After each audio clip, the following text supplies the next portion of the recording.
My team lead cut me out of the project I had started. He took my original proposal, rebranded it, and presented it to executive leadership as his own.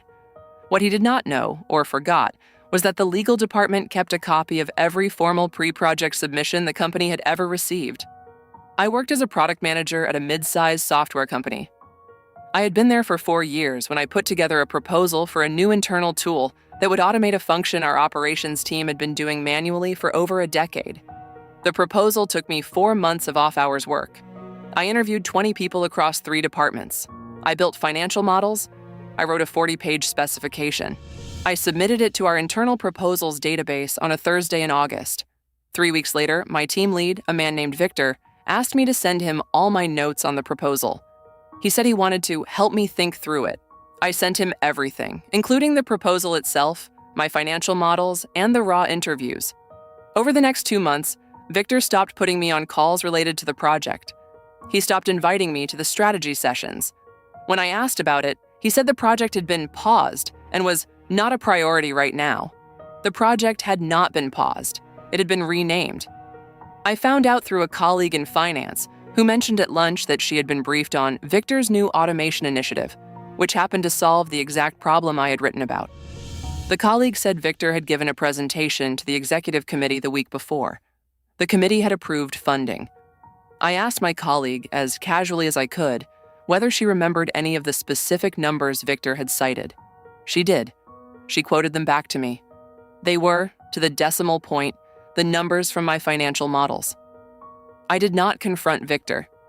I went back to my desk and pulled up my submission to the proposals database. The timestamp was clear. The content was clear. The ownership field had my name on it. I also requested from our legal department a formal archive copy of my submission.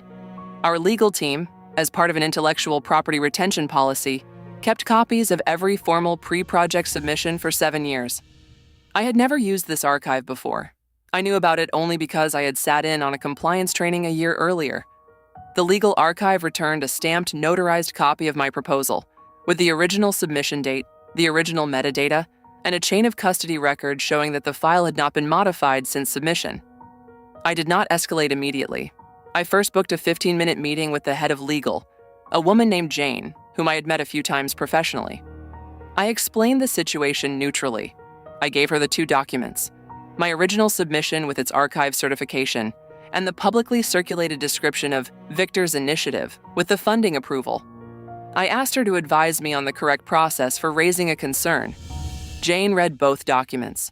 She asked me one question, which was whether I had continued working on the project after Victor paused it. I said I had not. She nodded. She said she would handle it. I did not hear anything for a week. Then, on a Monday morning, the executive committee scheduled a meeting with me, Victor, Jane, and the CEO. The meeting was short and uncomfortable. Jane had prepared a timeline.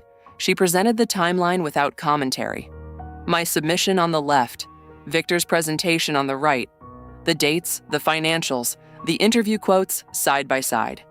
Victor tried to explain that he had built on my notes and that the project had become a team effort. Jane asked him whether he had cited my name in any of his presentations. He had not. She asked him whether he had notified me that my proposal was moving forward. He had not. She asked him whether he had identified me as the original author when presenting the financial projections. He had not. The CEO asked Victor to step out for a moment. The rest of the meeting was brief. The CEO apologized to me. He said the project would move forward under my leadership, reporting to a different senior manager. He said the budget would be preserved. He said there would be a retroactive recognition of the original authorship, and that this recognition would be entered into my formal performance record. Victor was not fired. He was moved to a different team under circumstances that I later learned from a colleague in HR included a formal written warning and a letter in his file. He left the company about 8 months later. I led the project to completion. It saved the company, in its first year of operation, a little over $1.5 million in operating costs. I was promoted the following year. Here is what I learned. The people who steal ideas count on the fact that most companies have no formal system for documenting who had what idea when. Some companies, however, do. If your company has an intellectual property retention policy, a formal proposals database, or even an email archive, Those are the systems that can save you. Submit your work through them, always, even when it seems like extra paperwork for nothing. One day, it will be the paperwork that proves the idea was yours. Has someone ever stolen your work? Tell me in the comments.